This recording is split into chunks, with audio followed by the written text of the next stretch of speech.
Hello, my name is Grant Fritchey. I work for Redgate Software. Hey, let's talk about Wells Fargo. No, I don't need a stagecoach. They're a bank. They're an international bank. They're a huge, gigantic, conglomerate international bank.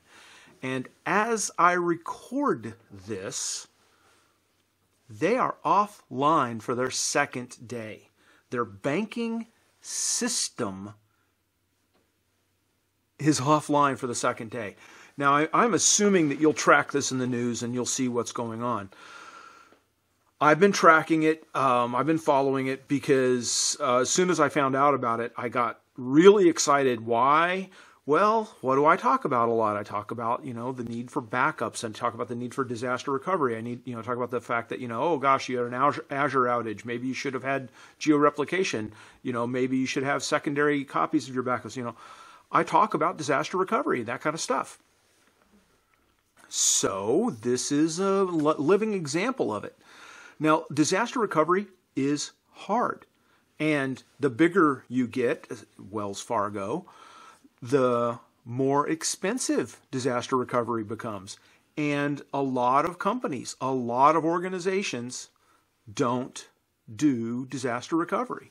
So, for example, British Airways, 2 years ago, had a fire in a data center next to the airport in Heathrow, and or maybe it was a backhoe that hit the pipes or something. I forget the exact details, but yeah, they went offline globally because their IT went offline, and once IT was gone, there was nothing to do. They went offline globally. People were not flying because a single data center suffered a loss. So they didn't have backups. They didn't have secondary systems. They had no DR plan whatsoever. Until that system was back online, they weren't getting anything. Now we're looking live, although this is now recording. We're looking live at Wells Fargo, tweeting out stuff like, "We're experiencing a systems issue due to a power shutdown at one of our facilities, initiated after smoke was detected following routine maintenance. We're working to restore services as soon as possible. We apologize for the inconvenience." Meanwhile, people are tweeting about the fact that, hey, I can't make my mortgage payment. Hey, I can't make my student loan payment. And by the way, student loan payments, man, don't be late on a student loan payment. Don't be late on a student loan payment. That follows you around for decades. Heck, I paid off my student loans early, but I had 2 late payments. Yes, I paid off my student loans early. I paid off bigger payments than I meant to, and I paid them off early, but because I had 2 late payments, I had to explain that to credit agencies over and over again. Well, now, why was your student loan late? Dude, we were late twice. We paid it off early. What's the problem here? I mean, we paid everything. Well, yeah, but you were late twice? Anyway, sorry, total sidetrack. Sorry about that. Wells Fargo is now tweeting things like, "We want our customers to know this is a contained issue." Well, gosh, I feel better already. Affecting one of our facilities. No, it's affecting everyone. It's the credit card systems are rejecting people's credit cards. They can't go to the ATM and pull out cash. Honestly, I carry 2 credit cards, and they're from 2 different banks because I don't trust them. And I also have my actual bank functions as a debit card, so I could use that too. But anyway, people's credit cards are offline. The ATMs are offline. People cannot get their money. People cannot make their student loan payments. And they're saying, "We want you to know this is a contained issue affecting one of our facilities. And it's not due to any cybersecurity event. We apologize." Wait, who said it was? Who said it was a cybersecurity event? Wait, what? You're hacked? You just brought it up. You said that we were hacked.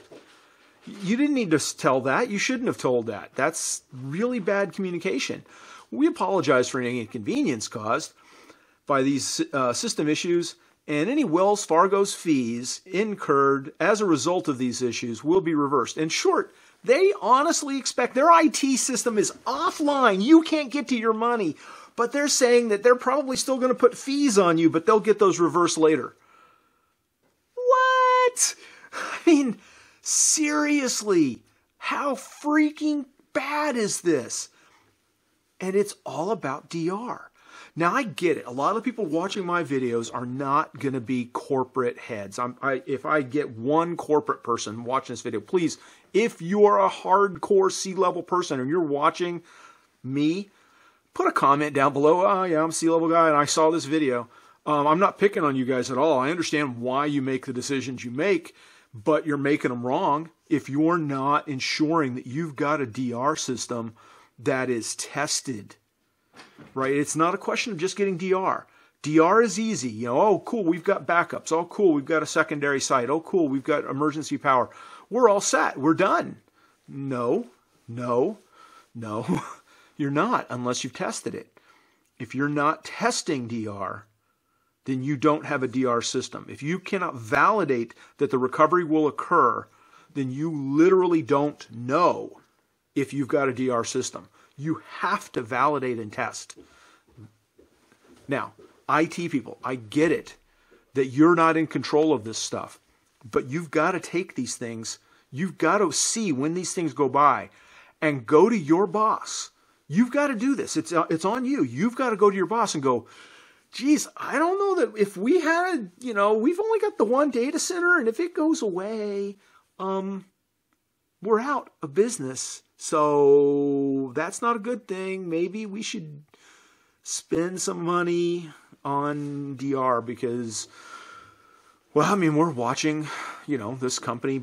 I won't say they're going to burn to the ground or fail or anything else, but I would not be shocked. I would not be shocked for there to be lawsuits, class action lawsuits, for there to be congressional investigations. I mean, this is not your local little tiny bank that's offline for a couple of days and you know, they've got tellers and they could have helped you if they needed to. This is a giant international conglomerate that is offline because of a fire in one data center, and not even a fire, smoke, maybe, because there's conflicting stories starting to come out as to exactly what's going on, which, you know, based on the, oh, we're not being hacked message, geez, maybe they're being hacked. I mean, I don't know. You know, it's speculation, but the fact is that they clearly did not do DR, and they need to. Now, I'm going to, if you're still with me, I'm going to put a link down below. Alan Hurt has got a lot of information on HADR. He's a huge HADR person. Great consultant, by the way. If you need an HADR person, I recommend him. But he's got a great blog post up on it. I'm going to put a link down below for that, and you guys can track that down. And, you know, I mean, he's going on and on about, you know, the fact that, you know, you think HADR is costly, be offline for 2 days and figure out how costly that is. And, you know, I mean, and that's the truth, right? No matter how much you pay for the HADR, remember, it's, you know, you get your tire in your trunk. Have you checked it lately? You know, you've got your, you guys do have an emergency kit in your trunk, including lights or flashers or flares, and you've got a jumper cable, and you've got some protection in case you get pulled over. You got some gloves. You've got, you know, you've got a way to keep warm if you're anywhere north of the Mason-Dixon line, especially this winter. You've got all that stuff in your car, right? And if you don't, you should. But you've spent a whole bunch of money on things that you're probably never, ever, ever going to use. And hopefully never use it. Yet, the moment that you're pulled over and you need that stuff, you need that stuff. And so having it, you know, spending the money on it, ensuring that you've got it, is insurance. That's all it is. It's insurance. HADR is insurance. That's all it is. It's insurance. And insurance, while something of a scam, and I used to work for an insurance company, so it's okay for me to say that, is still actually a great thing. For your HADR, you need, you know, for your insurance, you need HADR. Guys, go to your C-level people and talk to them about this. Get in front of this. Don't just go, well, they told me it's not that important to us right now, and we'll get to it later, maybe. Don't accept that answer. Further, this is a GDPR violation. They're offline for unknown reasons, and you know, they're not reporting it. My data is not accessible. Oh, wow.